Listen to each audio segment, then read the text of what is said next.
Freedom मतलब जब आपको बोलते कि तुम अपने तरीके से काम करो, ये हमारा प्रॉब्लम है और तुम्हें जो सोल्यूशन इसका लगता है तुम इसको आइडेंटिफाई करो और काम करना शुरू कर दो, हम बैक करेंगे तुम्हारे प्लान को, ठीक है ना। हम तुम्हारे प्लान को क्या करेंगे, बैक करेंगे का मतलब सपोर्ट करेंगे, ठीक है ना। हम उसको सपोर्ट करेंगे, हम जहां जहां तुम्हें नीड होगी वहां वहां हम आकर के हेल्प करेंगे, आप उसको करिए। तो फ्रीडम दिया आपने कि वो अपने आप दिमाग लगा करके अपने तरीके से उस काम को कर सकता है, राइट। तो ये क्या हो गया, ये भी एक तरह का मोटिवेशन और नॉन फाइनेंशियल या नॉन मॉनेटरी या नॉन फाइनेंशियल मोटिवेटर, ठीक है ना। हमेशा हमको लगता है कि पैसा जो भी हमारे जो हमारे कैश टर्म में हम तक पहुंचता है, फाइनेंशियल टर्म्स में हमारे पास पहुंचता है, वही सिर्फ मोटिवेशन, लेकिन उससे ज्यादा बड़ा मोटिवेशन ये बाकी की चीजें हैं। क्लियर, ठीक है। और तो उसका आंसर मैंने बताया, बाकी और क्या बचा, तो ये दोनों हम लोग कर चुके इससे, ठीक है। आ जाओ, शांति से आके बैठ जाओ। अब हम लोगों ने उसके बाद मैग्रीगर्स पार्टिसिपेशन थियोरी बताया था। क्या था मैग्रीगर्स पार्टिसिपेशन थियोरी में, थियोरी एंड थियोरी वाई। जो पिछले क्लास में एब्सेंट थे, शायद मैं उन्हीं के लिए रिवीजन कर रही हूँ, तो कृपया वो ध्यान देंगे, राइट। अभी हमने हर्जबर्ग मोटिवेशन में दोनों फैक्टर को डिस्कस किया, क्या है मोटिवेटर और क्या है सेटिस्फायर या डिससेटिस्फायर, सॉरी। और अब हम कर रहे हैं डिस्कस मैग्रीगर्स XY थियोरी, जिसको McGregor's participation theory. Ma'am screen share कर दीजिए ना। अभी सुनो, अभी कुछ स्क्रीन पे है नहीं, राइट। अभी मैं बता रही हूँ, स्क्रीन पे दिखाने लायक कुछ नहीं है, जो लास्ट क्लास में पढ़ाया था वही है। स्क्रीन शेयर करेंगे, राइट। अभी आप सुनिए, लास्ट क्लास में आप थी क्या, और बाकी जो सूरज, अन्नपूर्णा, संजना और किशन कुमार, अपूर्वा वगैरह हैं, उनको मैंने अपना ऑन वीडियो ना करने को कहा, ऐसा है क्या, ऐसा है क्या? Good morning ma'am. Good morning, ठीक है। अगर आपको नहीं समझ में आती तो ठीक है, आप बाहर ही रहिए क्लास से।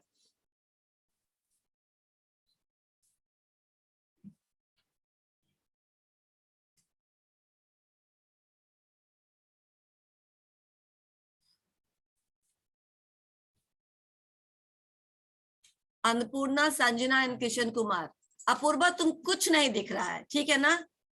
It's as good as switching off your video. कुछ समझ में नहीं आ रहा है, अच्छा ठीक है।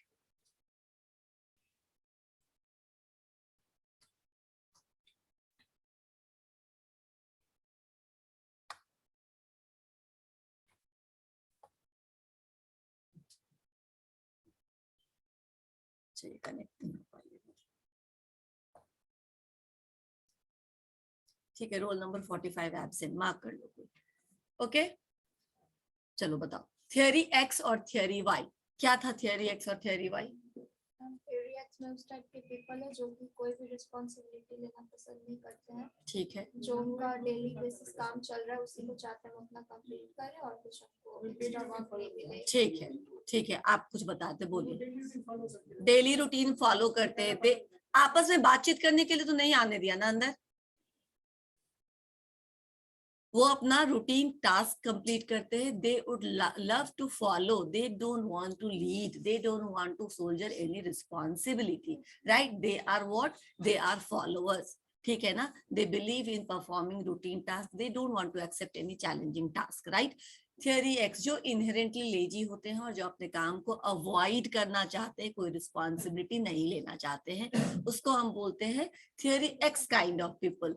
थियरी वाई क्या था?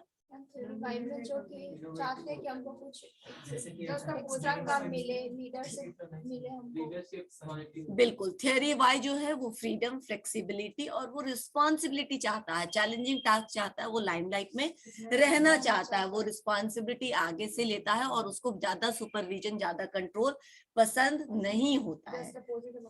Just opposite to X. ठीक है, जो मेजर प्रॉब्लम है मैग्रीगर्स पार्टिसिपेशन थ्योरी में, उन्होंने कहा था कि जितने भी बॉटम या फिर लोअर मैनेजमेंट लेवल के लोग होते हैं वो थियोरी एक्स में फॉल करते हैं, और जो टॉप लेवल मैनेजमेंट के लोग होते हैं वो थियोरी वाई में फॉल करते हैं। जबकि ये इसका एक बहुत ज्यादा क्रिटिसाइज किया गया इस पॉइंट का, क्योंकि बोला क्या ऐसा जनरलाइजेशन आप नहीं कर सकते, क्योंकि कई बार वर्कर्स और बॉटम लेवल के लोग भी बहुत मेहनती होते हैं और बहुत ज्यादा चैलेंजिंग टास्क एक्सेप्ट करने के लिए तैयार रहते हैं, और कई बार टॉप लेवल के मैनेजमेंट भी टाइम पास करने में बिलीव रखते हैं। ठीक है, तो ये जनरलाइजेशन सही नहीं है, ये कॉम्बिनेशन कहीं पे भी आपको मिल सकता है। क्लियर?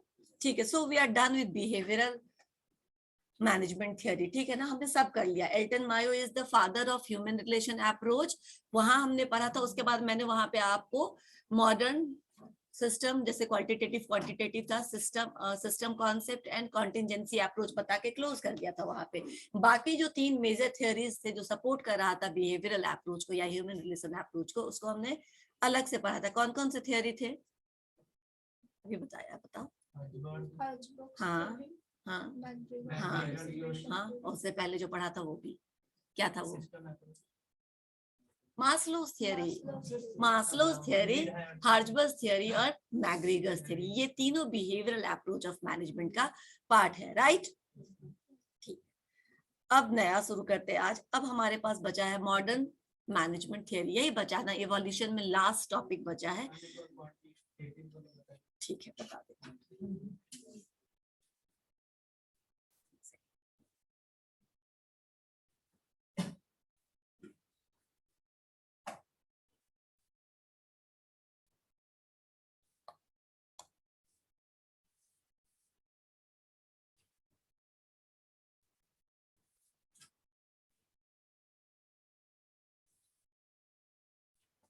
ठीक है, तुमने पूछा कि क्वांटिटेटिव जो मैंने बाद में बताया था वो क्या था। मैंने उसको 2 पार्ट में,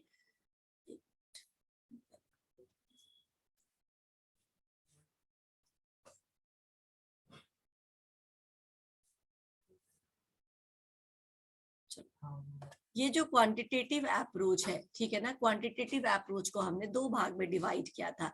क्या क्या? एक मैनेजरियल साइंस, मैनेजमेंट साइंस या ऑपरेशन रिसर्च, और दूसरा प्रोडक्शन एंड ऑपरेशन मैनेजमेंट।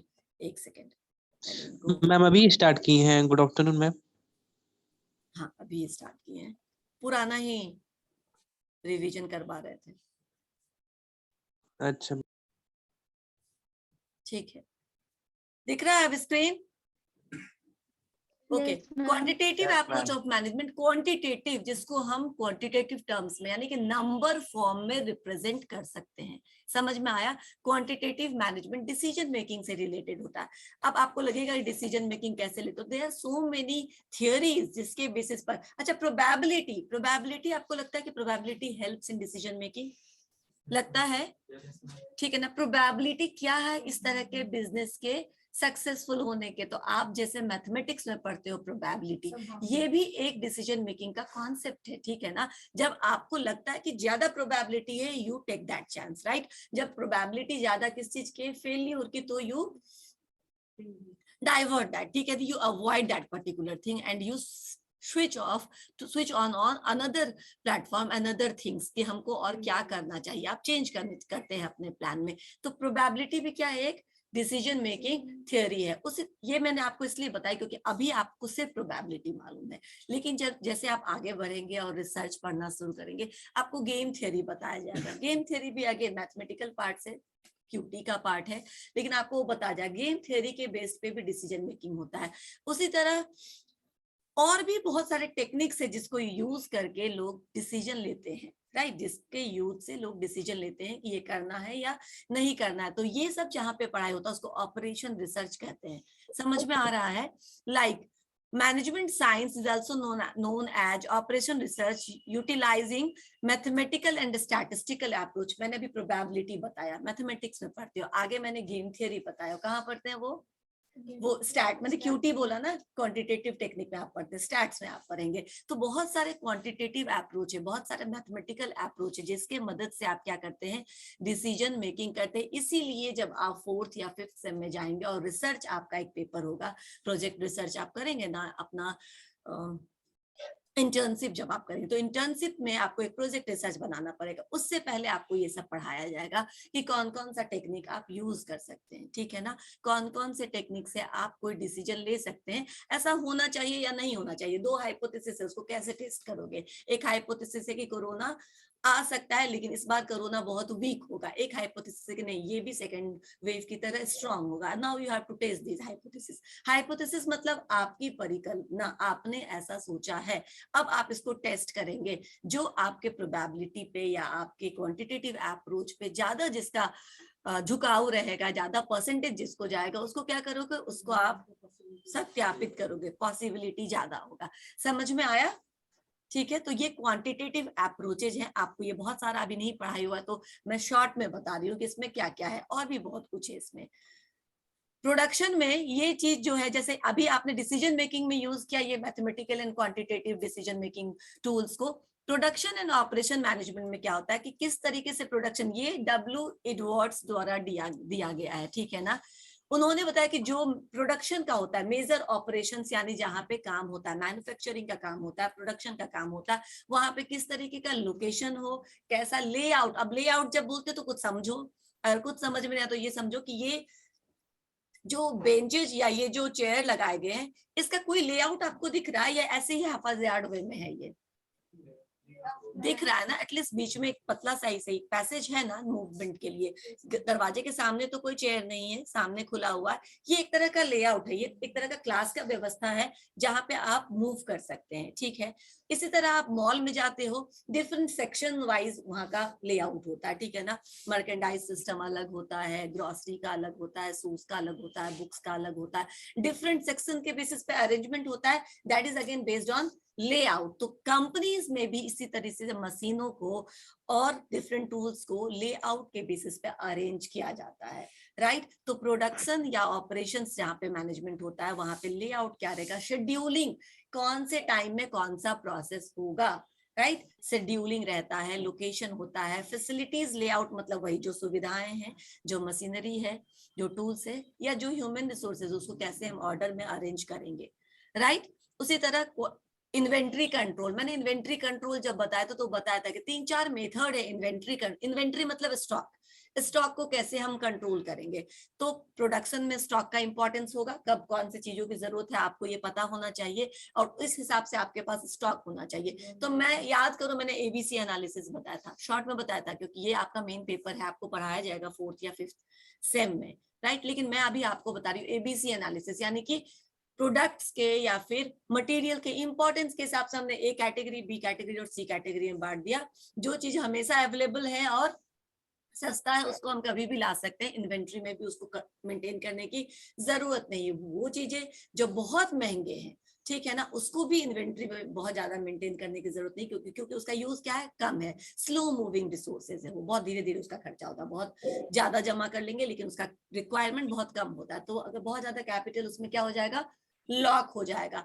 ये एबीसी एनालिसिस है, यानी आपने जरूरत के हिसाब से और कैपिटल उसमें इन्वेस्ट होने के हिसाब से रिसोर्सेज को या प्रोडक्ट्स को अलग अलग कैटेगरी में बांट दिया, और अब इस हिसाब से आप डिसीजन लोगे कि कौन सा प्रोडक्ट का हमको स्टॉक मेंटेन करना है और कौन से का कम करना, कौन से का नहीं करना है।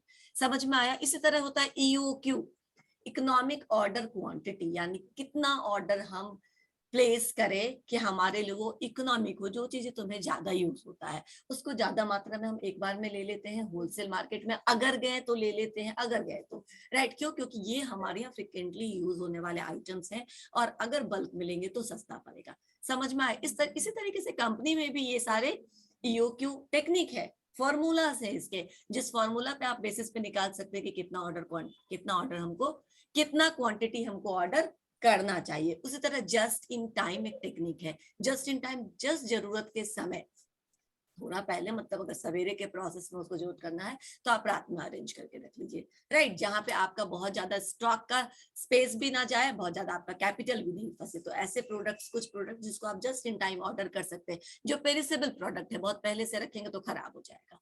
समझ में आया? तो इन सब चीजों के बेसिस पे डिफरेंट टेक्निक्स है जिसके बेसिस पे आप स्टॉक को मेंटेन करते हैं। यहाँ सिर्फ लिखा है मैंने इन्वेंट्री कंट्रोल, यानी इन्वेंट्री को कैसे कंट्रोल करेंगे, राइट। इसके लिए टेक्निक्स है जो आपको प्रोडक्शन अप्रोच में पढ़ाया जाएगा, प्रोडक्शन एंड ऑपरेशन मैनेजमेंट में पढ़ाया जाएगा। समझ में आया? ओके, क्वालिटी कंट्रोल यानी आपके बेंचमार्क से वो टैली कर रहा है या नहीं कर रहा है, ये सारा कहाँ से रिलेटेड है? प्रोडक्शन से रिलेटेड है। ठीक है, समझ में आया? तो ये दोनों ही मेथड को क्वांटिटेटिव अप्रोच ऑफ मैनेजमेंट बोलेंगे, ठीक है ना, या quantitative approach of management school भी बोल सकते हो, थॉट भी बोल सकते हो। एक ही विचारधारा का जो लोग होता है उसको थॉट या स्कूल बोला जाता है, राइट? और कुछ बताऊं इसमें? क्लियर है? ठीक है। सिस्टम अप्रोच क्या, कौन बताएगा? हैंड रेज करो, मैं पूछूंगी किसी से नहीं। सिस्टम अप्रोच ऑफ मैनेजमेंट क्या है, बताइए कोई।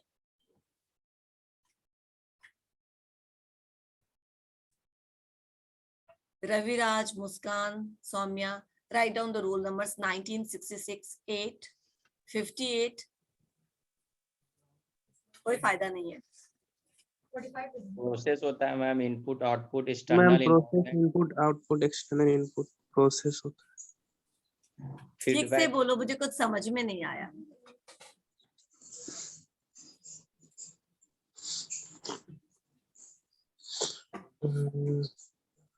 दिख रहा है ना? Right down the roll numbers. या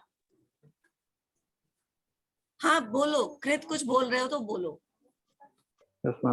मैम इसमें एक एक्सटर्नल इंटरनल होता है और एक फीडबैक प्रोसेस होता है जिसमें हम इंटरनली वर्क करते हैं जो एक्सटर्नल प्रोसेस पे जाता है, और फिर एक सर्कुलेशन होता है फीडबैक प्रोसेस से, एक दूसरे से इंटरलिंक होता है।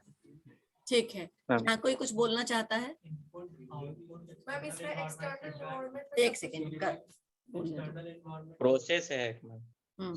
ठीक है, एक्सटर्नल एनवायरनमेंट और फीडबैक। ठीक है, अब आप बोलो। इनपुट आउटपुट भी है मैम। एक्सटर्नल एनवायरनमेंट पे डिपेंड करता है मैम, उससे हम इनपुट लेते हैं, बोलो। शाबाश, उस चीज को वेरी गुड। इसको सही तरीका यही बोलना है कि the organisation is connected with external environment as well as internal environment. Internal environment में ऑर्गेनाइजेशन के कंट्रोल में जो चीजें हैं वो आते हैं, वो फैक्टर्स आते हैं। एक्सटर्नल एनवायरनमेंट में जो उनके कंट्रोल के बाहर की चीजें हैं, all the resources is utilise, all the resources is taken or procured from the external system, ठीक है, and processed in internal system, and then the output is again output goes to external environment जहां पे utilize होता है, and then feedback के form में internal system में वापस से आता है। तो क्या है? organization connected है इस system के बीच में। it's a part of larger as well as part of the system. Environment यानी एक्सटर्नल इन्वायरमेंट का भी हिस्सा होता है ऑर्गेनाइजेशन, एंड इंटरनल इन्वायरमेंट का तो हिस्सा है ही है, राइट? इसी को सिस्टम अप्रोच बोलेंगे, जो एक सिस्टम के रूप में काम करता है। क्लियर हुआ? क्लियर हुआ? ठीक है, चलो Yes. अब नेक्स्ट टॉपिक पे चले। और कुछ पूछना है पुराने से तो पूछो। यस, सेंट्रलाइजेशन और डिसेंट्रलाइजेशन कौन समझा सकता है? अब मैं ये नहीं समझाऊंगी, बहुत थक गई हूँ सब समझा समझा के। सेंट्रलाइज तो कोई बात नहीं है, अब इसमें क्या गलती है मैं बताती हूँ। फिर भी कोई स्टूडेंट है जो सेंट्रलाइजेशन और डिसेंट्रलाइजेशन समझा सके? आपस में बात करना अलाउड नहीं किया है। Get up and explain. या सेंट्रलाइजेशन मींस पावर सेंटर में है और डिस्ट्रीब्यूट नहीं किया गया। ठीक है, डिसेंट्रलाइजेशन मतलब पावर जो है सभी को डिस्ट्रीब्यूट कर दिया गया। ठीक है, ठीक है, बैठो। और कुछ? और मैम मतलब डिसीजन इसमें सेंट्रलाइजेशन में एक पर्सन ही लेगा, और डिसेंट्रलाइजेशन में जो जिसको वो अथॉरिटी दिया गया है वो करेगा। ठीक है, वेरी गुड। और कोई है जो इसको एक्सप्लेन कर सकता है? इसमें जो हायर डिसीजन से कंपनी के हायर अथॉरिटी के जो भी लोग उसको सेंट्रलाइज करके रखा गया, और बाकी डिसेंट्रलाइजेशन में पावर को डिस्ट्रीब्यूट करके रखा गया कि रिगार्डिंग जो डिसीजन है वो खुद से ले सकते हैं। ठीक है, मतलब अगर हम लोग किसी को रिस्पांसिबिलिटी दे रहे हैं तो अथॉरिटी भी देंगे ताकि वो उसका अच्छे से। किसमें था ये? ठीक है, कोई बात नहीं, कुछ तो याद है। नॉर्मली सेंट्रलाइज्ड का मतलब होता है एक पॉइंट, ठीक है ना? सेंटर मतलब, सेंटर का मतलब कोई नहीं, कोई एक केंद्र, वन नहीं, नॉर्मली मैं सेंटर का मतलब पूछ रही हूँ, नॉर्मली, ठीक है ना, छोड़ दो या 1 पॉइंट, ठीक है ना। सो जब सारे डिसीजन मेकिंग के पावर अथॉरिटी एक पॉइंट पर केंद्रित होता है, उसको हम बोलते हैं सेंट्रलाइजेशन, यानी complete centralisation, complete decision making is done on 1 point, और उसको बस डिसेमिनेट किया जाता है, बस उस ऑर्डर को ट्रांसफर और ट्रांसमिट किया जाता है 1 point to another point, other peoples are suppose to follow, right. उसको हम बोलते हैं सेंट्रलाइजेशन। डिसेंट क्या हो गया? हो गया, आप सीधा बैठ जाओ, ठीक है। एग्जाम्पल दो, ठीक है, बताती हूँ। एग्जाम्पल भी मैं आपको देती हूँ। जैसे कि हमारा डेमोक्रेसी है वो डिसेंट्रलाइज्ड है, राइट, क्योंकि देयर आर सर्टेन सब्जेक्ट्स जो स्टेट को दिया गया कंप्लीट फ्रीडम कि आप डिसीजन ले सकते हैं इन सारे सब्जेक्ट्स पर, इन सारे टॉपिक पर, राइट। अगर आपने इससे पहले सिविक्स पढ़ा होगा तो आपने देखा होगा 3 सूची है, राइट, 3 डिफरेंट सब्जेक्ट्स, जिसमें पूरा सेंटर को फ्रीडम है कि आप इससे रिलेटेड सारे डिसीजंस आप ले सकते हैं। यानी जो हमारा सेंट्रल है, हमारा देश का हेड कौन है? देश के हेड पीएम, राइट, उसमें उनका कोई हस्तक्षेप नहीं होगा। अब आपको लग रहा है कि कम से कम स्टेट्स को फ्रीडम है कि इन टॉपिक पे वो खुद डिसीजंस ले सकते हैं, एक जगह केंद्रित तो नहीं है डिसीजन मेकिंग, एक अलग जगह भी है। इसमें भी और अलग अलग बीडीओ है, डीओ है, और अलग अलग कितने सारे ब्यूरोक्रेटिक एंड एडमिनिस्ट्रेटिव पोजीशन है जो अलग अलग तरह के डिस्ट्रिक्ट से रिलेटेड डिसीजन, आपका ग्राम पंचायत जो सबसे छोटा समूह है इसी का, ठीक है ना, वो अपने गाँव से अपने क्षेत्र से रिलेटेड डिसीजन लेता है। डिसेंट्रलाइजेशन दिखा तुम्हें, हर जगह कुछ ना कुछ पावर दिया गया है। हाँ बिल्कुल, पावर लोअर आते आते, ठीक है, ये डिसेंट्रलाइजेशन है। क्लियर हो गया ना, एग्जाम्पल मिल गया तुम्हें। सेंट्रलाइजेशन का देखो, डिक्टेटर्स सेंट्रलाइज्ड, ठीक है ना, कोरिया, नॉर्थ कोरिया, ठीक है ना, सारे डिसीजंस एक आदमी ले रहा है, कोई पोजीशन या कोई पावर भी नहीं है। यस बोलो। नहीं, मैं बता रही हूँ हमारे यहाँ जो सिस्टम है उसमें डिवाइड किया गया है कि ये जो सब्जेक्ट्स हैं इसमें सारे डिसीजन सेंटर लेगा, ठीक है ना, इसमें सारे डिसीजन सेंटर लेगा। दीज आर द सब्जेक्ट जिसमें सारे डिसीजन स्टेट लेगा, और कुछ एक सब्जेक्ट्स है जिसमें दोनों ज्वाइंटली लेते हैं। क्लियर हुआ? तो पावर का डिस्ट्रीब्यूशन दिखा आपको, मैंने आपको दिखाया कैसे राज्य से लेकर के गांव तक में डिफरेंट लेवल पे पावर बटा हुआ है। समझ में आ गया ना? ये डिसेंट्रलाइजेशन का एग्जांपल हो। अब तुम सेंट्रलाइजेशन अगर समझना चाहते हो तुम इधर आगे आ जाओ। हंस क्यों रहे हो? ये हंसने वाली बात थी क्या? तुम आगे आ जाओ, इसमें हंसने वाला कौन सा लफ्ज था बताओ, किस बात पे हंसी आई? आदत हो गई। कम हियर, सिट हियर, ठीक है, चलो ओके। अब मैं क्या बता रही हूँ कि बस हो गया, डिसेंट्रलाइजेशन में बता रही हूँ। डिसेंट्रलाइजेशन का मतलब, डिसेंट्रलाइजेशन आपको मालूम हो गया। सेंट्रलाइजेशन मतलब मैंने कहा ना, जब डिक्टेटरशिप रहेगा, जब राजशाही था तो क्या होता था, एक पॉइंट पे, ठीक है ना, राजा अपना डिसीजन लेता था, अपना कानून बनाता था, और सारे प्रजा को और सैनिकों को सबको बीच में क्या होता था, उसको ट्रांसफर कर लेता था कि आज से हमारे यहाँ का ये नियम है, राइट। था अलग अलग लेवल पे डिसीजन लेने का फ्रीडम था क्या? राजशाही में या तानाशाही में होता था क्या? नहीं होता था। तो सेंट्रलाइज्ड आपको समझ में आ गया। एक और सेंट्रलाइज से रिलेटेड देखो, वेन तुम सुनते हो क्या,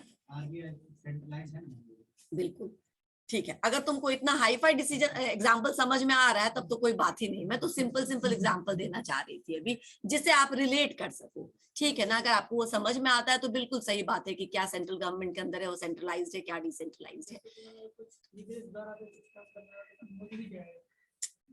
अरे सारे मैं सिंपल, तुम लोग एक जगह फंस गए। मैं तुम्हें सिर्फ एक कॉन्सेप्ट समझाना चाहती हूँ, मैं सिर्फ एक कॉन्सेप्ट समझाना चाहती हूँ कि डिसेंट्रलाइजेशन में डिसीजन मेकिंग का पावर हर एक लेवल पे बटा हुआ होता है, जितनी उनकी रिस्पॉन्सिबिलिटी है उस हिसाब से उनको अथॉरिटी दी जाती है, राइट। और उस हिसाब से वो अपने काम से रिलेटेड डिसीजन ले सकते हैं, इतना फ्रीडम मिला है। सेंट्रलाइज में सारे डिसीजन एक जगह लिए जाएंगे, बाकी किसी लेवल पे डिसीजन मेकिंग का फ्रीडम नहीं दिया जाएगा, इसको हम सेंट्रलाइज्ड बोलते हैं, राइट। एक ही बिंदु पे सारे निर्णय लिए जा रहे हैं, सारे और पॉलिसीज फॉर्मुलेट किए जा रहे हैं, और बस आपको उसका पार्ट बना करके आपके बीच में बस वो भेज दिया जाता है कि ये हमने निर्णय लिया, आज से ये हमारा रूल हो जाएगा। समझ में आया?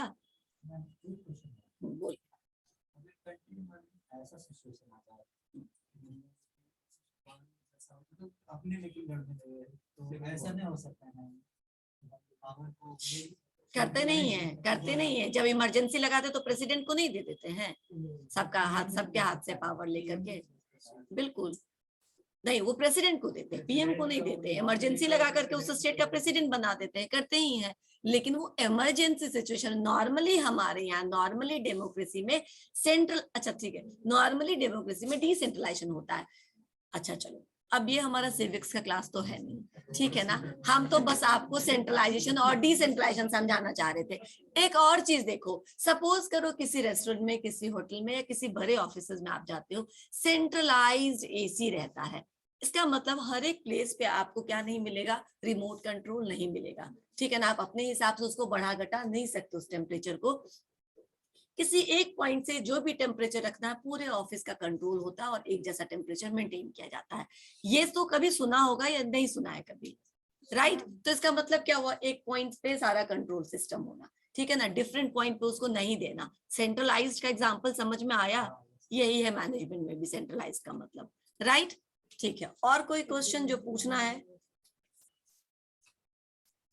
और कुछ नहीं? ठीक है, अब हम लोग आते हैं अपने लास्ट इवोल्यूशन ऑफ मैनेजमेंट में। जो लास्ट था क्या, पीटर ड्रकर का मॉडर्न मैनेजमेंट थियोरी। इसीलिए पीटर ड्रकर को मैंने हमेशा कहा है कि Peter Drucker is father of modern management, right? Father of modern management किसको बोलेंगे हम?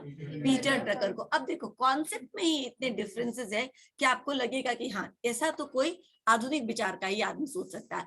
इनको फादर ऑफ मॉडर्न मैनेजमेंट इसलिए बोला गया because he advocated flexibility. Flexibility मतलब जो अभी आप लोगों को मिल रहा है, घर से बैठ के क्लास कर रहे हैं, यहाँ से बैठ के क्लास कर रहे हैं, आपको फ्लेक्सिबिलिटी मिला गया है, ठीक है ना। Work from home is the example of flexibility, right? आप कहीं से भी काम कर सकते हैं, काम होना चाहिए, आप ऑफिस आके ही काम करिए, जरूरी नहीं है, राइट? ये एक मॉडर्न कॉन्सेप्ट है, ठीक है। उसी तरह होता है कोलैबोरेटिव। कोलैबोरेटिव वर्क प्लेस मतलब क्या होता है? कोलैबोरेटिव, कोलैबोरेशन मतलब मिलकर काम करना। कोलैबोरेटिव वर्क प्लेस, आजकल तुम देखो बहुत ज्यादा, अभी शहरों में ये बिजनेस बहुत चला हुआ है कि आपके लिए एक ऑफिस जैसा प्लेस सेटअप कर दिया जाएगा। जरूरी नहीं, क्योंकि नॉर्मली आईटी कंपनी बहुत सारे वर्चुअल होते हैं। वर्चुअल मतलब समझ में आ रहा है, जिनका कहीं कोई एग्जिस्टेंस नहीं होता है, जो सारा सिस्टम में होता है, ठीक है। तो आपको ऑफिस, अगर आप न्यू है, स्टार्टअप है, अगर आपका बिजनेस, तो आपको जरूरी नहीं है कि आप महंगा कहीं पर पॉस्ट जगह पे जाके ऑफिस ले, रेंट दे, आप वो सब चीज से बच सकते हैं। लेकिन कभी ना कभी मीटिंग तो करना होता है, राइट? कभी ना कभी फिजिकली सबको बुला करके आप कर सकते हैं। तो ऐसे कोलैबोरेटिव वर्क प्लेस होते हैं जहाँ पे स्टूडेंट्स पढ़ने के लिए जा सकते हैं, उनको पढ़ने के लिए लाइब्रेरी मिलेगा, सिस्टम मिलेगा और एकदम शांत माहौल मिलेगा, आप जाकर के पढ़िए। ऐसे हंसने हंसने वाले बच्चे नहीं जाते वहां पे, ठीक है ना, सीरियसली पढ़ने के लिए जाते हैं। आपके घर पे 10 तरह के लोग हैं। अब वर्क फ्रॉम होम है, माँ भी घर से काम करी, पिताजी भी घर से काम करे, भाई भी है, बहन भी है, तो काम करे, तो आपको पढ़ने में शायद दिक्कत हो, आप उस जगह को बुक करा सकते हैं कुछ दिनों के लिए, ठीक है, और अपने काम के लिए उसको यूज करा सकते हैं। मैं बोल रही हूँ कि कैसे कैसे कॉन्सेप्ट चेंज हुआ है। आप मीटिंग्स के लिए बुक करा सकते हैं, अपना ऑफिशियल प्लेस बुक करा सकते हैं 1 दिन 2 दिन 4 दिन 1 हफ्ते के लिए, फिर अगेन आप अपने घर जाइए, वर्चुअल मोड में काम करिए। समझ में आया? These are the collaborative work place. तो इस तरह कोलैबोरेटिव वर्क प्लेस, यहाँ उनका कोलैबोरेटिव वर्क प्लेस कहने का मतलब है जहाँ पे किसी का टेक्नोलॉजी वाइज बहुत अच्छा है, किसी कंपनी का टेक्नोलॉजी बहुत एडवांस है, ठीक है ना, उन्होंने बहुत एडवांस टेक्नोलॉजी को लिया हुआ है। किसी में मैनेजरियल स्किल बहुत अच्छा है। अगर अब ये दोनों कोलैबोरेटिवली काम करें तो क्या होगा, दोनों का बेनिफिट मिलेगा। सिंगल अफोर्ड नहीं कर सकता था, ठीक है, लेकिन दोनों अगर कोलैबोरेट कर जाए तो दोनों ही का एडवांटेज दोनों ही को मिलेगा। समझ में आया? कोलैबोरेटिव वर्क प्लेस का मतलब जब आप कोलैबोरेट कर लेते हैं और दोनों के वीकनेस को मिनिमाइज करने में हेल्प करते हैं, और जो एडवांटेज होता है उसको मैक्सिमाइज या उसको ऑप्टिमाइज करके अपना काम करते हैं। ये एक कॉन्सेप्ट इन्होंने दिया, फ्लेक्सिबिलिटी है, वर्क प्लेस पे कोलैबोरेटिव अप्रोच है। Delegation of power, delegation of power यानी कि एक ही प्लेस पे सारी अथॉरिटी का केंद्रित होना जरूरी नहीं है, फिर काम ठीक से नहीं हो पाएगा। तो आप क्या करिए, डेलीगेट करिए। तो डेलीगेट हम 2 चीजें करते हैं, क्या क्या? Authorities and responsibilities. यानी अगर हम किसी को रिस्पॉन्सिबिलिटी दे रहे हैं तो साथ ही क्या देना पड़ता है, उसका। तुम्हारे हाथ में मोबाइल है क्या? है ना, दे दो।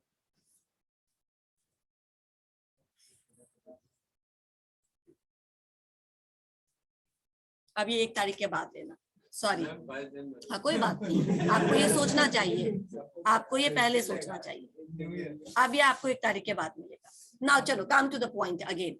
मैं क्या बोल रही थी, डेलीगेट द पावर। अगर आप काम या रिस्पॉन्सिबिलिटी डेलीगेट कर रहे हैं, डेलीगेट करने का मतलब, डेलीगेट करने का मतलब काम को बांट रहे हैं, काम को बांट रहे हैं, काम किसी और को सौंप रहे हैं, यानी आपके पास ओवरलोड है काम का। Overload, आपने हाँ। क्या किया, अपना काम कुछ और को भी, अपने जूनियर्स को, अपने कलीग्स के बीच में शेयर किया। तो Share सिर्फ किया। काम शेयर करने से नहीं चलेगा ना, साथ ही क्या शेयर करना पड़ेगा, साथ ही उसको वो Power- अथॉरिटीज भी देना पड़ेगा जो आपके पास है उस काम को खत्म करने के लिए। तो आपको अथॉरिटीज भी देना पड़ेगा, राइट। जैसे किसी कॉलेज का प्रिंसिपल मान लो छुट्टी पे जाता है, राइट, तो वो वाइस प्रिंसिपल को सर्टेन मामले में डिसीजन लेने के लिए अथॉरिटी देके जाता है। समझ में आ रहा है कि मेरे एब्सेंस में आप फलाना फलाना काम देख लीजिएगा। देयर आर सर्टेन थिंग्स जो फाइनेंशियल इश्यूज होते हैं या कुछ ऐसे इंपॉर्टेंट इश्यूज होते हैं, वो वेट कर सकते हैं। जब तक प्रिंसिपल वापस से रिज्वाइन नहीं कर लेते हैं तब तक वो सारे जो पॉइंट है वो वेट कर सकते हैं, ठीक है। उसके लिए बहुत इमरजेंसी भी नहीं, लेकिन इमरजेंसी में बहुत कुछ ऐसा है जो रोक नहीं सकते, ठीक है। जो आपके जाने के बाद भी वो काम होना हो तो वो वाइस प्रिंसिपल को बोल के जाते हैं, यानी उनको अपनी जितनी भी उनकी ताकत होती है वो सब देकर जाते हैं। प्रिंसिपल के चेयर पे बैठा के जाते हैं कि मेरे एब्सेंस में you are the principal, you can take decisions over these things, right. समझ में आया। तो रिस्पॉन्सिबिलिटी देते हैं प्रिंसिपल वाले, तो पावर भी देते हैं ना उसको। डेलीगेशन ऑफ पावर यही बोलता है कि आप डिफरेंट पॉइंट्स पे जहां पे आप रिस्पॉन्सिबिलिटी डेलीगेट कर रहे हो वहां पे आप अथॉरिटी भी दीजिए ताकि वो उस काम को खत्म कर सके, नहीं तो नहीं हो पाएगा, राइट। एक्सक्यूज मी मैम, या सॉरी फॉर इंटरप्शन। कोई बात नहीं। मैम इसमें 2 पॉइंट आप कहना चाह रही है, एक flexible in the power authority flexibility, flexible workplace, या and sharing of responsibilities. These 2 points are main. 3 points I said. Flexibility, he advocated for more flexibility, यानी ज्यादा फ्लेक्सिबल। यानी फ्लेक्सिबल का मतलब समझ रहे हो, फ्लेक्सिबल का मतलब जो टॉप एम्प्लॉयर है आजकल वो आपको टाइम देख करके काम नहीं देते, वो आपको सिर्फ काम देते हैं और डेडलाइन देते हैं। अब आपको जहां काम करना, ठीक है ना, if you are not convenient today, अगर आपको आज लग रहा है कि आज ये काम ठीक से बैठ जाओ, आज ये काम मैं नहीं कर पाऊंगा, राइट, या आज काम नहीं कर पाऊंगा लेकिन मैं अगले 24 घंटे में इसको खत्म कर दूंगा और मेरे पास 3 दिन का समय, तो आज ठीक है तुम पिकनिक मनाने चले जाओ। कंपनी को कोई मतलब नहीं कि तुम खुश हो या नहीं हो, तुम कहीं पिकनिक मना रहे हो या तुम कहीं मूवी देख रहे हो, उसको क्या है, डेडलाइन पर तुम्हारा काम खत्म मिलना चाहिए। तो वो आपको ये नहीं बोलता है कि आप 9 to 6 में खत्म करिए, वो आपको बोलता है कि ये हमारे पास डेडलाइन है, तब तक तुम सबमिट कर देना अपना रिपोर्ट। अब तुम अभी काम करो, रात में काम करो, शाम में काम करो, दोपहर में काम करो, अभी तुम जिम चले जाओ, अभी तुम योगा सेशन चले जाओ, अभी तुम टेनिस खेलने चले जाओ, तुमको जो करना करो, क्योंकि हमारे ऑफिस में सब कुछ है। और सब कुछ क्यों है, हम चाहते हैं आप यूज करिए। हम क्यों चाहते हैं आप यूज करिए, क्योंकि आप जो काम का इतना स्ट्रेस ले रहे हैं वो आप उससे अपने आप को डी स्ट्रेस करिए, ठीक है ना। आप ये सारे रिलैक्सिंग प्रोसेसेस सारे अच्छी कंपनियों में है, राइट, ताकि आप फिर जब मन करे तब काम करिए, लेकिन डेडलाइन रिमेम्बर, ठीक है ना, उसको नहीं चूकना है। समझ में आया। अब उसको फ्लेक्सिबिलिटी बोलते हैं कि अब मैंने आपको क्या बोला, अभी मेरे ऊपर क्या है, एग्जांपल देती हूँ, अभी मेरे ऊपर क्या है कि मेरी फ्लेक्सिबिलिटी नहीं है, ठीक है ना, अभी कम है, थोड़ा वर्क फ्रॉम होम इंट्रोड्यूस हो, जैसे मान लो थोड़ा फ्लेक्सिबिलिटी हो जाता है। अदरवाइज ये सारे जॉब में आपको क्या फ्लेक्सिबिलिटी दिखता है, 9 to 6 या 9 to 4 जो जिसका टेन्योर है उस टाइम में आए, अपना ड्यूटी परफॉर्म करे, घर जाए, राइट। कोई फ्लेक्सिबिलिटी है नहीं, है ना। लेकिन मैं जो आपको बोल रही हूँ, जो मैंने अभी एग्जांपल दिया उसमें आपको टास्क दे दिया गया, you choose your own time, ठीक है, you choose your own place. जरूरी नहीं है तुम उनके 6x6 के क्यूबिकल में बैठ के ही काम करो, उनके ऑफिस में ही बैठ के काम करो, तुम कहीं जाके काम करो, ठीक है ना। ऑब्वियसली ये जो है ये ज्यादा एडवांटेज आईटी के साथ होता है, क्योंकि आईटी के लोग थोड़े फिजिकली फ्री हो सकते हैं, उनका सारा सिस्टम उनके साथ घूम सकता है, ठीक है ना। हमारा सारा सिस्टम हमारे साथ नहीं घूम सकता है, तो बैंक्स में ये फिजिबिलिटी, ये फ्लेक्सिबिलिटी नहीं इंट्रोड्यूस कर पा रहे हैं हम, राइट। फिर भी बैंक ने कितना सारा फ्लेक्सिबिलिटी इंट्रोड्यूस कर दिया, आपको अब हर एक सर्विसेज के लिए बैंक जाने की जरूरत अब नहीं पड़ती है। ये फ्लेक्सिबिलिटी हुआ ना, ठीक है, ये उनके यानी जो सारा काम उनका एम्प्लॉयज ही करता था उसको उन्होंने क्या किया, अपने कस्टमर से ही करवा रहे हैं आप, ठीक है ना। और आपको बोले कि आप घर से बैंकिंग कर रहे हैं, राइट, हम आपको इतना, ठीक है, दोनों के लिए फायदेमंद है। ये उनके कस्टमर के लिए फायदेमंद है कि उनके मोबाइल में उनका सारा बैंक है, सारे ट्रांजेक्शन है, और बैंक के लिए फायदेमंद है। कैसे? क्योंकि बैंक के पास जो सिर्फ एक ही काम था, जमा लेना और देना, उससे उनको छुट्टी मिली। अब वो क्या कर सकते हैं? बिजनेस ले सकते हैं, बिजनेस में ज्यादा कॉन्सेंट्रेट कर सकते हैं। राइट? समझ में आया? जमा लेने देने में कोई बिजनेस नहीं होता है। राइट? जो ज्यादा बिजनेस है वो अपने प्रोडक्ट्स को सेल आउट करने में होता है। राइट? कितना प्रोडक्ट्स हमने सेल आउट किया।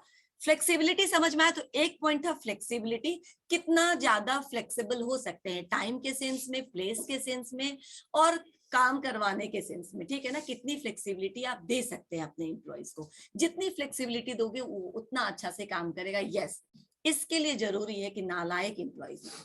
ठीक है? नालायक एम्प्लॉय ना हो, मैंने ये बोला क्योंकि जिनको ये फ्रीडम दी जाती है ना, दे स्टेटेड सच लाइन्स कि इसके लिए आपको सेल्फ मोटिवेटेड होना जरूरी है, वरना लेजी हो जाते हैं हम। ठीक है ना? कर देंगे ना, ठीक है ना, हम कहीं से कर देंगे, अच्छा ठीक है अभी यहाँ मन लगा लेते, काम तो बाद में होगा।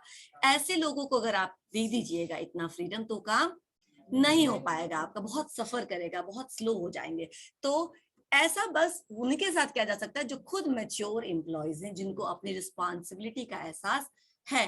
तो कहाँ कौन सा मैनेजरियल स्टाइल या लीडरशिप को इम्प्लीमेंट करना है, that is again on the basis of audience या on the basis of employees.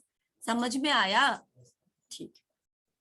तो कोलैबोरेटिव वर्कप्लेस मैंने बोला जहां पे 2 या 3 एस्टैब्लिशमेंट, 2 या 3 ऑर्गेनाइजेशन आपस में कोलैबोरेट कर सकती है। क्यों कोलैबोरेट करेगी? ताकि वो एक दूसरे का बेनिफिट उठा सके। मारुति सुजुकी कोलैबोरेटिव अप्रोच है। राइट? सुजुकी जापानीज कंपनी है, मारुति इंडियन कंपनी है। ऐसे आसानी से कोई एंटर नहीं कर सकता किसी तीसरे कंपनी, किसी तीसरे देश के कंपनी में। तो ज्वाइंट करके क्या हेल्प मिला? आसानी से एंटर कर गए, पेनिट्रेटेड द कंट्री और बाउंड्रीज। राइट? आसानी से एंट्री मिल गई ना, मैम क्योंकि हीरो आप और होंडा भी हो सकता है ना मैम, हीरो पहले अलग था, होंडा, एक दोनों हीरो collaborate- होंडा का दूसरा एग्जांपल है। अभी जो मैं एग्जांपल दे रही हूँ वो फॉरेन कंट्रीज से दूसरे foreign। कंट्री में जाकर के अपने आप को एस्टैब्लिश करने की बात है। ओह, तो ऐसे आपको ठीक बहुत है। सारे लाइसेंस, डॉक्यूमेंटेशन, बहुत सारा ये लेना पड़ता, ठीक है ना, एनओसी जिसको बोलते हैं, वो सब लेना पड़ता। अगर अभी आपको क्या है, अभी आपको हेल्प मिल गया सारा, आपके बदले में मारुति काम करा, और मारुति को क्या फायदा मिल रहा है? जापानीज टेक्नोलॉजी मुफ्त में मिल रही है। राइट? जिसको यूटिलाइज कर सकता है। एक स्टैब्लिश्ड नाम और एक स्टैब्लिश्ड बिजनेस को सेट करने में दोनों को हेल्प हुई।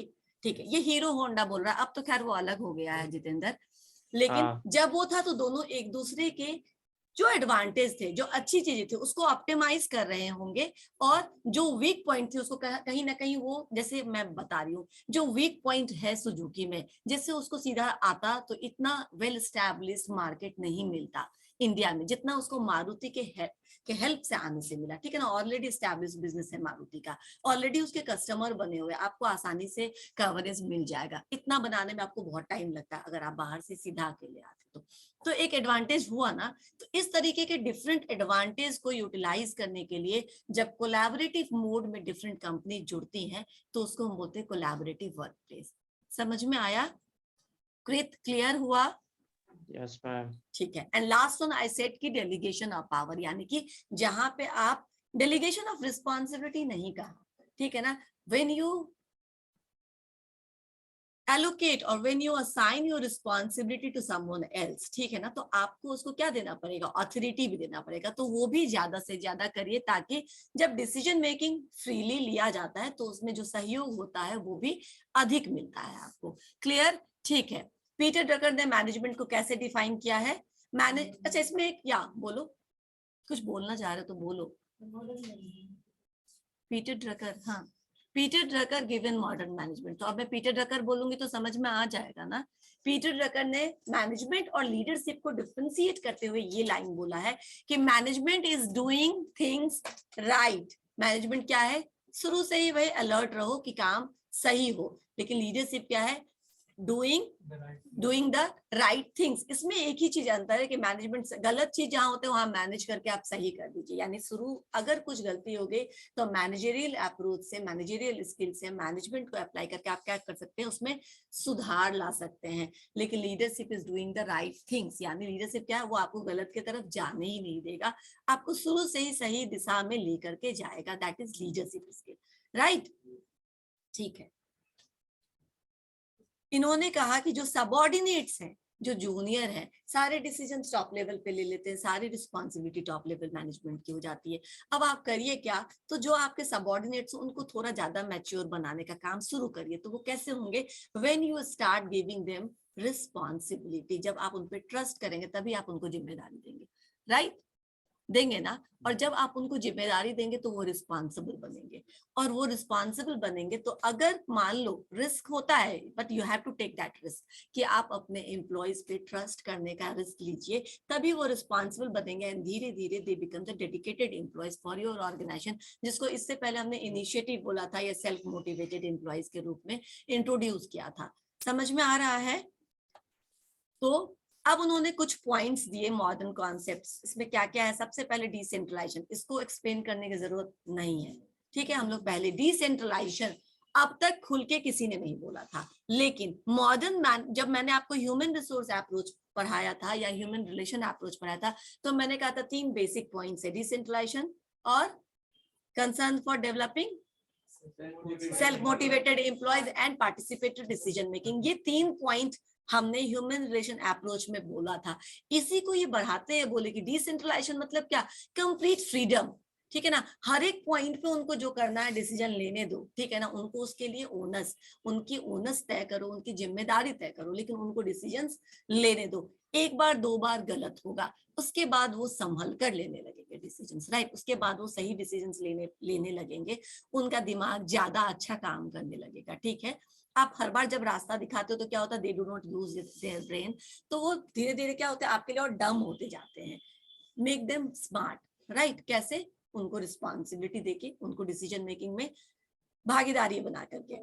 ओके, तो डिसेंट्रलाइजेशन आप जो समझते हैं वही एक्सप्लेन करिएगा, क्लियर, ठीक है। नॉलेज वर्क, नॉलेज वर्क से कहने का मतलब है नॉलेज वर्कर, ठीक है। वो जमाना था जब प्रोडक्शन या मैन्युफैक्चरिंग या फैक्ट्री की ही बात करते थे हम लोग, जब क्लासिकल अप्रोच की बात करते थे या न्यू क्लासिकल अप्रोच की बात करते थे। उस समय जो बोलवाला था वो फिजिकल लेबर्स का था। फिजिकल लेबर्स स्ट्राइक पे चले गए, काम बंद हो गया, ठीक है ना, काम ठप हो जाता है। लेकिन कितने सारे फिजिकल 100 लेबर का एक काम एक मशीन कर रहा है, अभी कर रहा है ना।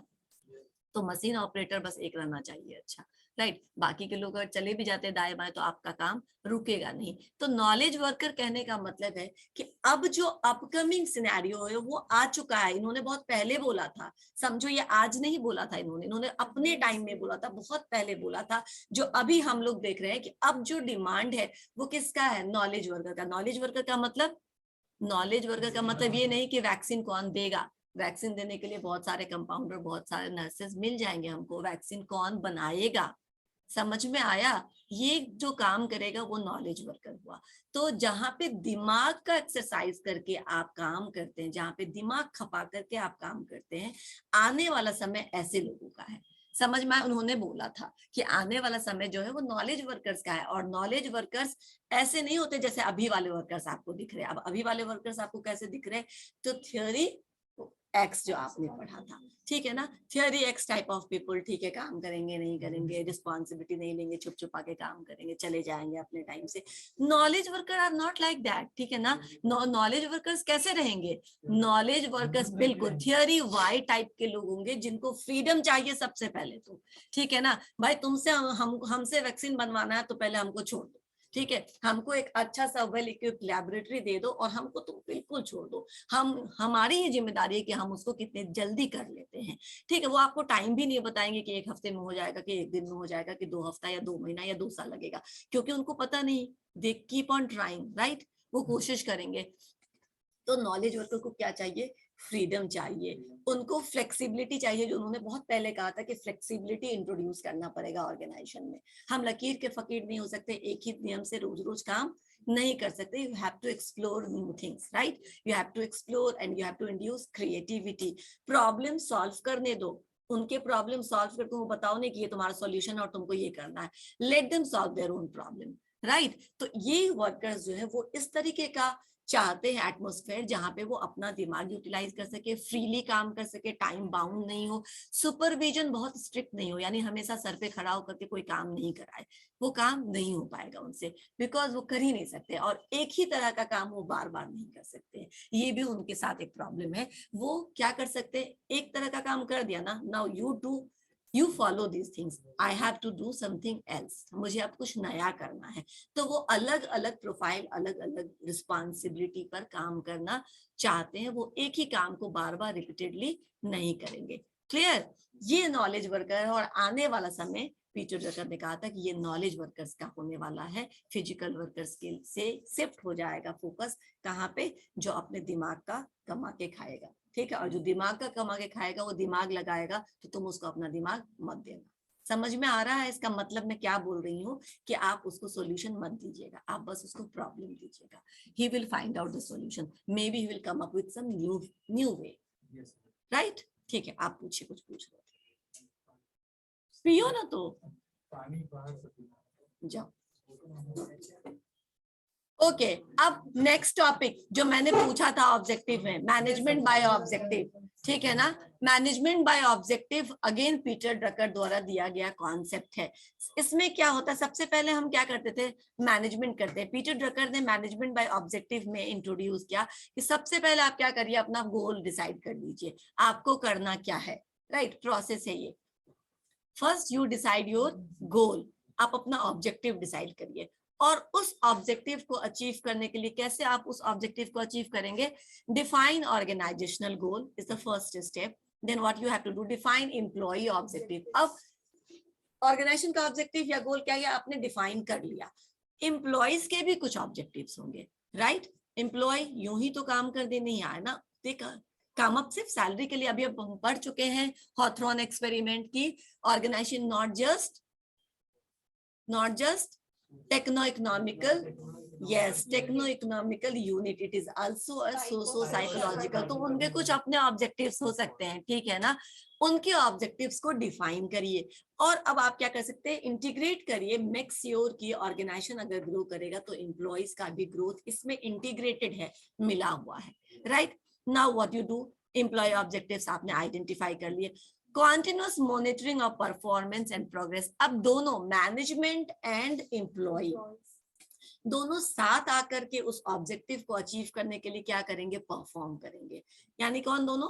मैनेजमेंट भी उसमें रहेगा और एम्प्लॉयज भी उसमें रहेंगे. दोनों ही तरफ से सपोर्ट रहेगा. दोनों साथ मिलकर के उस ऑब्जेक्टिव्स को अचीव करने की कोशिश करेंगे, परफॉर्मेंस करेंगे. उसके बाद आप क्या करेगा? परफॉर्मेंस को इवैल्यूएट करेगा. यानी कि कैसा, क्या हो गया? सिर्फ पानी पीने तो गए थे, क्या हो गया? जल्दी बोलो, क्या हुआ? जाओ.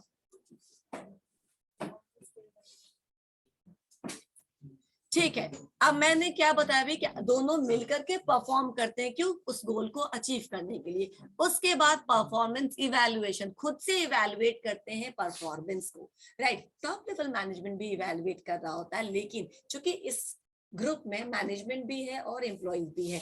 दे together sit, they together discuss the problem, they together discuss कि हम कहाँ डाइवर्ट किए. परफॉर्मेंस इवैल्यूएशन यहाँ इसी को बोले कि इवैल्यूएट किए अपने परफॉर्मेंस को. उसके बाद top level management provided them feedback कि आपका क्या क्या काम बहुत अच्छा हुआ, कहाँ डेविएट किया आप लोग. And then performance appraisal. यहाँ evaluation, self evaluation by the team members, जिस टीम में दोनों है. राइट? मैनेजमेंट भी है और एम्प्लॉइज भी है. फीडबैक मिला इसको, और अब क्या क्या? परफॉर्मेंस अप्रेजल का मतलब हो गया कि अब आपके काम के बेसिस पर आपको अप्रिसिएट या नहीं अप्रिसिएट किया जाएगा. समझ में आया? अप्रेजल का मतलब होता है कि तुम्हारा काम कितना सही हुआ. आखिर आप अपने गोल के 100% अचीव हुआ, 90% अचीव हुआ, 80% अचीव हुआ, 20% डाइवर्ट रह गया, या फिर पूरा का पूरा 20% ही अचीव हुआ, 80% डाइवर्ट हो गया. केस कुछ भी हो सकता है, ये अप्रेजल में पता चलेगा. और यहाँ से अगेन आप क्या करेंगे? गोल को रीसेट करने की जरूरत पड़ सकती है. अगर 80% डाइवर्सन हो गया, यानी गोल जो सेट किया गया था वो प्रैक्टिकल नहीं था, वो फिजिबल नहीं था. कुछ तो गोल सेटिंग के समय में कोताही बढ़ती गई थी, कुछ तो हड़बड़ी की गई थी कि वो सही से नहीं सेट हुआ था. राइट? तो या तो आप क्या कर सकते हैं, अब आप अगेन जब ये काम वापस करोगे तो गोल को रीसेट कर सकते हैं और कॉम्बिनेशन को चेंज कर सकते हैं. अब जब मैं कॉम्बिनेशन चेंज करने की बात करें तो क्या क्या चेंज कर सकते हैं हम? मैनेजमेंट के अलग लोगों को उसमें रख सकते हैं, एम्प्लॉइज के अलग लोगों को रख सकते हैं. समझ में आया? जो सेट है उसको भी आप थोड़ा सा चेंज करके देख सकते हैं कि अब काम हो रहा है या नहीं हो रहा है. यस, कहाँ से आवाज आ रही है? प्रिंस म्यूट करो खुद को।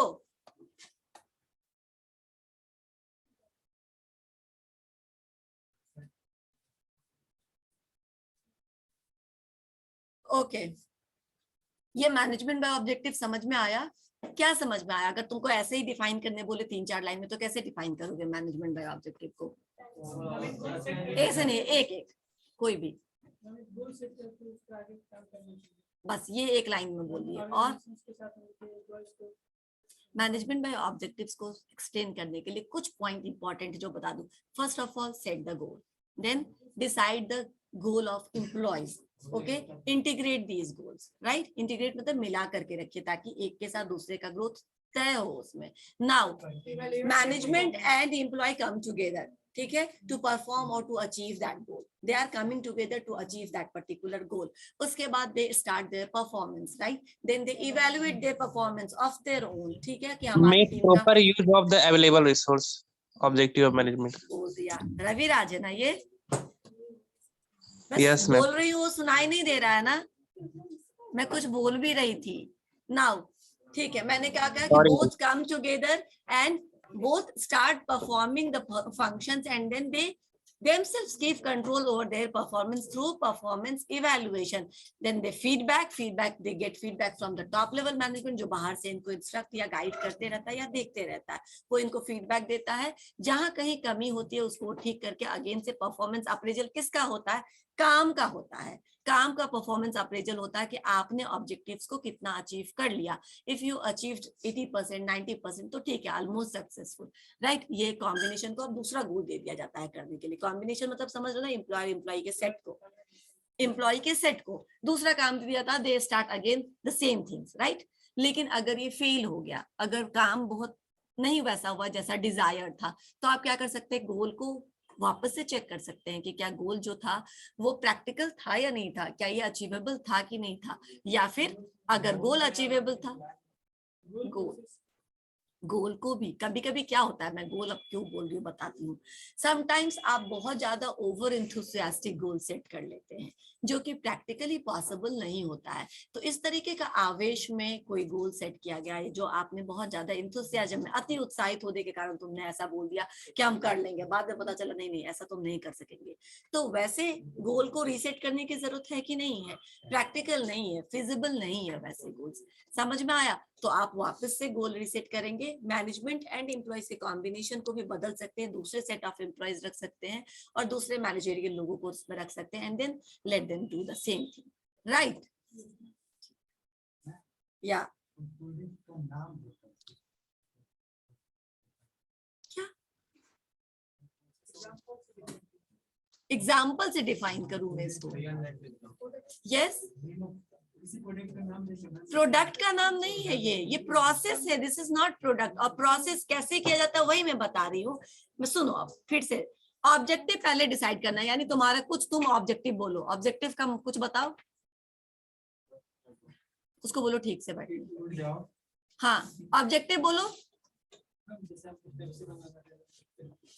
पेप्सी बनाना है नहीं, कोई तुम अपना बिजनेस बोलो, ऑब्जेक्टिव बोलो कि मेरा ये काम है। सपोज करो तुमको कोई फैक्ट्री स्टार्ट करना है, तुम ये बोलना चाहते हो कॉटन टेक्सटाइल तुमको कॉटन टेक्सटाइल में, सी दिस इज नॉट कि आपको कॉटन टेक्सटाइल का बिजनेस सेटअप करना है। अभी आपके पास टीम होना चाहिए क्योंकि हम एमबीओ पढ़ रहे हैं, मैनेजमेंट बाय ऑब्जेक्टिव्स। तो first you decide your goal कि हमारे इस ऑर्गेनाइजेशन में हमारा क्या गोल होगा। मान लो कि इस ऑर्गेनाइजेशन का गोल है कि अभी सर बोलते हैं ना कि 1 लाख लोगों को या 10 लाख लोगों को या पता नहीं मुझे 1 लाख लोगों को एम्प्लॉयमेंट देना, ठीक है, ये ऑब्जेक्टिव हो सकता है, राइट। अब उस ऑब्जेक्टिव को आपने क्या किया, अपने ऑर्गेनाइजेशन का गोल बना लिया, ठीक है, लॉन्ग टर्म गोल है ये, ठीक है। उसके बाद अब आप क्या करिए, अब आप एम्प्लॉयज के ऑब्जेक्टिव्स को भी डिफाइन करेंगे। हमारे साथ ये एम्प्लॉयज है, ये हमारे कोर एम्प्लॉयज है इस ऑब्जेक्टिव्स को अचीव करने के लिए। We can not afford to lose these employees, right. तो आप उनका भी ऑब्जेक्टिव डिफाइन करिए क्योंकि वो भी यहाँ काम करो, बस भी सर्टेन ऑब्जेक्टिव्स के साथ आए होंगे यहाँ पे। उनके ऑब्जेक्टिव्स को डिफाइन किया, अभी समझ में आ रहा। अब इस दोनों को इंटीग्रेट कर दो, मिला दो। यानी अगर आपका ऑर्गेनाइजेशन आपके गोल में सक्सेसफुली अकम्पलिश कर रहा है तो ऑब्वियसली जब ग्रो करेगा तभी करेगा। तो इसमें काम करने वाले सारे लोग भी साथ साथ ग्रो करेंगे। You integrated this. अब आपने क्या किया, तो टीम बना दिया, 3-4 मैम टीचर वगैरह को ले लिया, फैकल्टीज को ले लिया, मैनेजरियल सपोर्ट के लिए किसी में पोद्दार सर को, किसी में मैम को, किसी में खुद सर आ गए, and then they started working, right. Okay, यहाँ तक हो गया। यहाँ हम पहुंच गए कंटिन्यूअस परफॉर्मेंस से। अब जब आप काम करें तो समय समय पर आप देखेंगे ना कि हम सही दिशा में जा रहे हैं, हम कहीं डाइवर्ट कर गए हैं, कहीं भटक गए हैं, कहीं किसी कोई तीसरा रास्ता पकड़ लिए हैं, राइट। तो आप समय समय पे परफॉर्मेंस को इवेलुएट करते हैं, मूल्यांकन करते रहते हैं कि मेरा काम सही दिशा में हो रहा है या नहीं हो रहा है। फिर आपको उसमें फीडबैक मिलता है। आपका जो टॉप लेवल मैनेजमेंट जो आपको निगरानी रख रहा होता है वो भी अपना इनपुट देता है कि यहाँ काम आपका बहुत सही रहा और किसी किसी जगह पे आप डाइवर्ट किए हैं, अभी ठीक कर लीजिए, ठीक है। You rectify those problems. उसके आगे क्या होता है, तो परफॉर्मेंस अप्रेजल, यानी फाइनली 1 साल बीत गया, अब लास्ट में हम परफॉर्मेंस अप्रेजल करने बैठे हैं। जो हमारा गोल था 1 लाख का, वहां हम कहाँ पहुंचे हैं। 80,000 को दिला चुके, 90,000 को दिला चुके, 50,000 को दिला चुके, तो 50% attend, 50% yet to go, right. समझ में आ रहा है। 80 को दिला चुके, 80,000 को, तो अभी 20,000 मोर टू डू, राइट। अब समझ में आ रहा है कि आपको डाइवर्सन मिल रहा है कि कितना डाइवर्ट किए। अगर 1 लाख में 1 लाख पूरा हो चुका है तो फिर 100% अचीव, नया गोल, राइट, नए ऑब्जेक्टिव, अगेन उस पर वैसे ही काम करना। क्लियर हुआ, ठीक है। ये प्रोसेस है, ठीक है। अब प्रोसेस को प्रोडक्ट के हेल्प से तो नहीं बता सकते थे, ऑब्जेक्टिव के हेल्प से बता सकते थे। इसीलिए पहले आप क्या करिए, ऑब्जेक्टिव को फिगर आउट करिए। ये सारा मैंने बता दिया आपको, ये सारे पॉइंट्स इसी में लिखे हुए हैं, ठीक है। इसी पॉइंट्स को एक्सप्लेन करने के लिए लिखे हुए हैं। कहाँ हुआ है अभी, थोड़ा सा बस बचा है, ये खत्म कर लेते हैं। रुको 1 मिनट रुको, नहीं बस दिस वन इज, बाहर चले जाओ, जिसको नींद आ गई वो बाहर चले जाइए, ठीक है। नाउ स्मार्ट, इन्होंने ये एक्रोनिम दिया। एक्रोनिम किसको बोलते हैं, हाँ, कोई कोड वर्ड बोल रहा है, कोई शॉर्ट फॉर्म बोल रहा है, ठीक है। ये इन्होंने, और एक होता है वर्ड न्यूमोनिक किसको बोलते हैं, एक्रोनिम हो गया। और निमोनिक किसको बोलते हैं, क्या हो गया, मैंने बोला ना जिसको बहुत हो गया वो बाहर चले जाओ। बात करना तो नहीं बोला, दूसरा ऑप्शन कि जिसको बहुत हो गया वो आपस में बात करने लगो, नहीं बोला ना, मैं कुछ बता रही हूँ। न्यूमोनिक मतलब निमोनिया नहीं होता है। निमोनिक मतलब, पढ़ो थोड़ा सा। कभी कभी हम क्या करते हैं ना, एब्रिविएटेड फॉर्म में कुछ याद करने की कोशिश करते हैं, like this SMART is the abbreviated form, जो आपको याद रखने में मदद करेगा।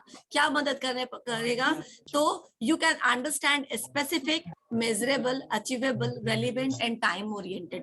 इन्होंने कहा था MBO प्रैक्टिस को करने के लिए क्या होना चाहिए, he suggested an acronym, he suggested a mnemonic which is known as SMART, right। S stands for specific. अब आपका गोल या ऑब्जेक्टिव कैसा होना चाहिए, स्पेसिफिक होना चाहिए। मैं इसीलिए तुमको बार बार बोल रही थी कि तुम अपना ऑब्जेक्टिव बताओ। ऑब्जेक्टिव तुम बता रहे थे कि एक फैक्ट्री खोलना नहीं ऑब्जेक्टिव हो सकता है, टाइम फ्रेम में खोलो, इतने बजट का काम करना है मुझे, वो मेजरेबल होना चाहिए, वो स्पेसिफिक होना चाहिए। स्पेसिफिक है ना, अभी मैं जो एग्जांपल लिया 1 lakh employment, it is specific. In 5 years, in 2 years, in 1 year, जो भी है आपका। अब ये बिल्कुल स्पेसिफिक है ना, आप दाएं बाएं बात ही नहीं कर सकते। आपने बिल्कुल अपने आप को डिफाइन कर लिया है, स्पेसिफिक टर्म्स में बता दिया है कि इतना हमको करना है। तो आपका गोल क्या होना चाहिए, बिल्कुल स्पेसिफिक होना चाहिए, जिसमें कोई स्कोप नहीं है कुछ और नॉच निकालने का। समझ में आया। स्पेसिफिक के बाद M stands for measurable, जिसको आप मेजर कर सके, यानी कि जिसको आप क्वांटिटेटिव टर्म्स में, नंबर टर्म्स में या फिर क्वालिटेटिव टर्म्स में आप बता सके, ठीक है ना। समझ में आया। 1 साल जो मैंने कहा, 1 लाख जो मैंने कहा, ये क्या है, एकदम रिप्रेजेंट कर रहा है नंबर फॉर्म में, राइट। अचीवेबल मतलब मैंने कहा था ना, कभी हम अति उत्साह में, यानी कि बहुत ज्यादा एंथुसियास्टिक होकर के कोई गोल सेट कर लेते हैं, जिस समय बहुत ज्यादा डांट लगती है और मम्मी पापा एकदम कान पकड़ के डांटते हैं और ये करना है नहीं करना, तो हम सोचते नहीं आगे से ऐसा काम नहीं करेंगे, ठीक है ना। मान लो कभी कभी ऐसे हमारा अपना अंतरात्मा जाग जाता है तो ठीक है, बहुत कम ही होता है कि जागता है, लेकिन जब जागता है तो हम लेते हैं ऐसा कसम, राइट। 2 दिन 4 दिन 8 दिन 10 दिन करते हैं, फिर भूल जाते हैं। लेकिन ऐसे नहीं बनाओ, अपना कोई गोल ऐसा मत सेट करो जिसको तुम सच में इम्प्लीमेंट नहीं कर सकते हो। वह अपने हिसाब से, ठीक है ना, आप अपने हिसाब से ऐसा गोल सेट करिए जिसको आप कोशिश करिए तो अचीव करना मुश्किल नहीं है, राइट, आप कर सकते हैं। तो इस तरीके का आपका अचीवेबल गोल होना चाहिए जिसको आप चाहे तो अचीव कर सकते हैं, राइट। बहुत बड़ा और बहुत ज्यादा इम्प्रैक्टिकल गोल सेट करने की जरूरत नहीं है, अचीवेबल गोल सेट करिए।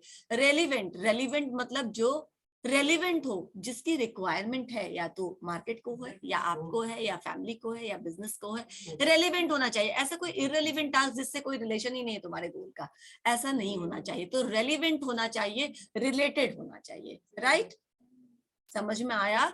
And finally time oriented. मैं यूपीएससी क्रैक कर लूंगा, तुम 10 साल में यूपीएससी क्रैक करोगे तो इससे कोई फायदा नहीं होने वाला है, राइट। तुम मेक इट टाइम बाउंड, ठीक है ना, 2 साल मम्मी और कोशिश करूंगा, उसके बाद नहीं हुआ तो दूसरा चीज दे दूंगा, 1 साल और करूंगा या 5 साल और करूंगा या 3 साल और करूंगा या 1 अटेम्प्ट और लूंगा।